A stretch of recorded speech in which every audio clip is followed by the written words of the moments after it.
Defensive line, again, I haven't seen him go with pads on or in one-on-ones, but Javon Kinlaw looks like, he just looks fantastic. That doesn't mean he's a good pass rusher, but he's a hell of an athlete. He's a good football player. He's in great shape. Arden Key is interesting. He stands out. He's big. He seems impressive so far. Samson Ebukam, he's new. Ranking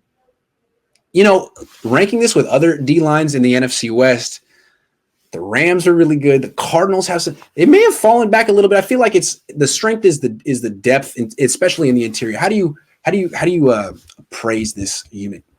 See, that's what I was going to say is I think that, honestly, the 49ers defensive line is probably the deepest. So when you talk about the Rams, and you talk about the Cardinals, you're talking top-heavy guys. You're talking about Floyd. Yeah. Right. You're talking about Floyd and you're talking about Aaron Donald. And that's why that you would rank them that way. And the same thing with the Cardinals. You talk about Chandler Jones. You're talking about those guys that they have on there.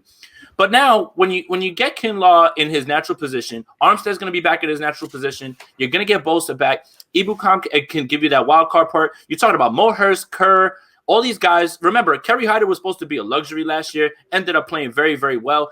Arden Key's another one.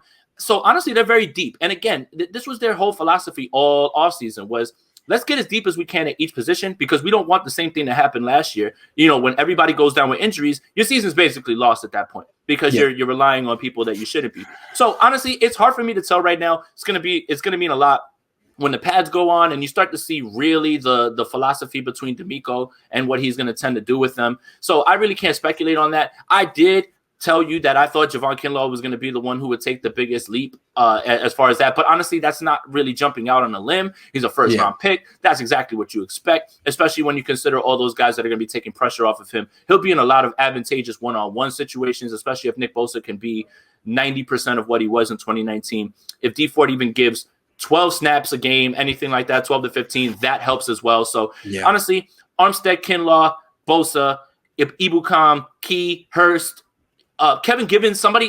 People aren't. That's what I was going to say.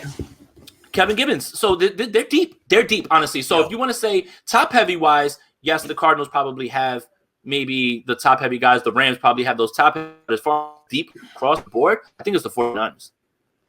Yeah, I mean, when people praise Javon Kinlaw in OTAs, I'm always like, well, you kind of are contractually obligated to do that because he's a first. I've heard this too many times to buy it, but you don't have to praise an undrafted free agent. No one has to praise Kevin Givens. And when D'Amico made a point of saying that, I was like, nice, because I've always been impressed with Kevin Givens. I feel like he deserves more playing time. Honestly, I think he's the best interior pass rusher they have. Well, maybe the second best after Armstead, but I think he's actually more gifted as a pass rusher right now than Kinlaw and deserves a lot of playing time. So that's cool. At least Kinlaw has someone talented pushing him. That's a good thing. Absolutely. And his depth as well. That's it. Honestly, I'm really impressed with the defensive line. And I mean, honestly, it comes down to straight up depth. And guys, again, betting on guys with high spark scores and things like that, like Hurst and Kerr and those guys. And the Raiders let them float around and stuff like that. And Kasura can tap into all of those things. So I get exactly why they were doing what they were doing. Also, I don't know what to expect this year from Nick Bosa. I think I know what to expect from D Ford. I think it's going to be important what Samson Ebukam can do, what Arden Key can do. So that's I don't have a great read on them yet, but I think they're going to be important players this year. Someone to keep an eye on, at least when training camp starts. Yeah, absolutely. I agree. Michael Carroll says too many running backs, quarterbacks, tight ends. I think not. We're protecting against skill position injuries. Thoughts? I'm confused. Do you understand?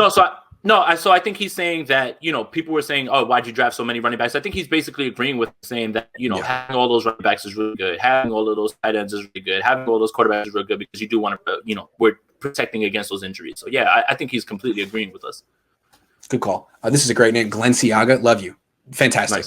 Nice. Between you and Shanahan, once Niners win the Super Bowl, will you stop quality control? No. You don't win one and just go away. You go back for the second. You run it back and you go back for the second. Did Bill Walsh retire after his first Super Bowl? No, absolutely not. No. This is a lifestyle. Yeah, exactly. You press harder. Glenn Siaga.